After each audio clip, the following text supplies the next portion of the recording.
Hello, welcome to GRTV. Formula ఈ race వల్ల తెలంగాణ రాష్ట్ర బ్రాండ్ ఇమేజ్ పెరిగింది. ఎలక్ట్రిక్ రంగం దృష్టిని ఆకర్షించింది. కానీ రేవంత్ ఫార్ములా ఈ కార్ రేసును రద్దు చేయడం వల్ల రాష్ట్రానికి కోట్ల రూపాయల నష్టం జరిగింది. కేసు పెట్టాల్సి వస్తే రేవంత్ మీదే పెట్టాలి అని మాజీ మంత్రి ఎమ్మెల్యే వేముల ప్రశాంత్ రెడ్డి అన్నారు. ఫార్ములా కేసు ఇది ఒక రేవంత్ రెడ్డి కక్షతోటి అక్రమంగా పెట్టినటువంటి కేసు అని చెప్పి బీఆర్ఎస్ పార్టీ మొదల నుంచి చెప్తూనే ఉన్నది. ఇవాళ ఈ కేసు మీద కామెంట్ చేయాల్సి వస్తే డెఫినెట్ గా మా కేటీఆర్ గారు మొదల నుంచి చెప్తున్నట్టు తెలంగాణ బ్రాండ్ ఇమేజ్ పెంచడానికి, హైదరాబాద్ బ్రాండ్ ఇమేజ్ పెంచడానికి, హైదరాబాద్ ని ప్రపంచ క్రీడా పటంలో నిలపటానికి ఆయన పాలసీ డిసిషన్ తీసుకున్నారు. ఈ ఫార్ములా రేసులు, కార్ రేసులు రెండోసారి కూడా జరగాల అని చెప్పి పాలసీ డిసిషన్ తీసుకున్నారు. దాంట్లో ఏమాత్రం అనుమానం లేదు.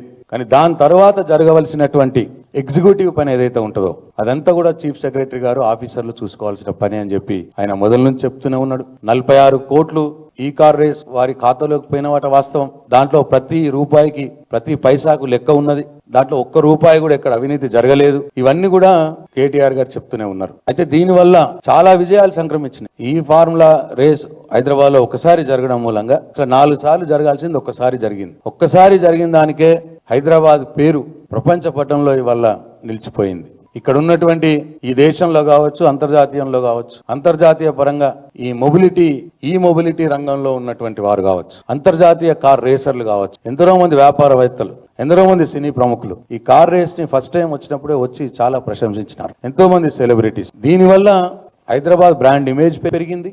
అట్లనే ఇవాళ ఈ ఎలక్ట్రిక్ వాహనాల తయారీ రంగంలో ఆ యొక్క ఇండస్ట్రీస్ యొక్క దృష్టిని ఇవాళ హైదరాబాద్ నగరం ఆకర్షించింది. దానివల్లే ఇవాళ ఎలన్ మస్క్ లాంటి వారు కూడా ఇవాళ ఇక్కడ వాళ్ళ కారణం ఉత్పత్తి చేసుకోవడానికి కూడా సిద్ధమవుతా ఉన్నారు. ఇట్లా ఎలక్ట్రిక్ వాహన రంగం ఇక్కడ స్థిరపడి, హైదరాబాద్లో స్థిరపడి తెలంగాణలోని నిరుద్యోగ యువతకు ఉపాధి కలిగే విధంగా బ్రహ్మాండమైన ఫారెన్ ఎక్స్చేంజ్ రెవెన్యూ తీసుకువచ్చి తెలంగాణ రాష్ట్రాన్ని, తద్వారా భారతదేశ ఆర్థిక రంగానికి కూడా ఊతమిచ్చే విధంగా ఈ కార్ రేస్ ఉపయోగపడుతుంది అని ప్రబలంగా భావించి కేటీఆర్ గారు పాలసీ డిసిషన్ తీసుకున్నారు. రెండోసారి కూడా జరగాల అని చెప్పి. దీంట్లో ఒక్క రూపాయి కూడా వృధా కాలేదు, ఒక్క రూపాయి కూడా అవినీతి జరగలేదు. వృధా అయింది ఎందుకంటే రెండోసారి జరగవలసిన ఈ కార్ రేసింగ్ ని ఈ రేవంత్ రెడ్డి రద్దు చేసినాడు. రద్దు చేయడం వల్ల ఇవాళ ప్రభుత్వం ఆ 46 కోట్ల రూపాయలు ఇవాళ నష్టపోవాల్సి వచ్చింది తెలంగాణ. కాబట్టి కేటీఆర్ గారు తీసుకున్నటువంటి నిర్ణయం వల్ల తెలంగాణ రాష్ట్ర బ్రాండ్ ఇమేజ్ పెరిగింది. ఈ ఎలక్ట్రిక్ కార్ల తయారీ రంగం వారు దృష్టిని ఆకర్షించింది. లాభాలే జరిగినాయి. రేవంత్ రెడ్డి నిర్ణయం ఈ కార్ రేసింగ్ రద్దు చేయడం వల్ల తెలంగాణ రాష్ట్రానికి నష్టం జరిగింది తప్పిస్తే కేటీఆర్ గారు తీసుకున్న నిర్ణయం వల్ల కాదు అని చెప్పి నేను తెలంగాణ ప్రజలకు మనం చేస్తా ఉన్నా.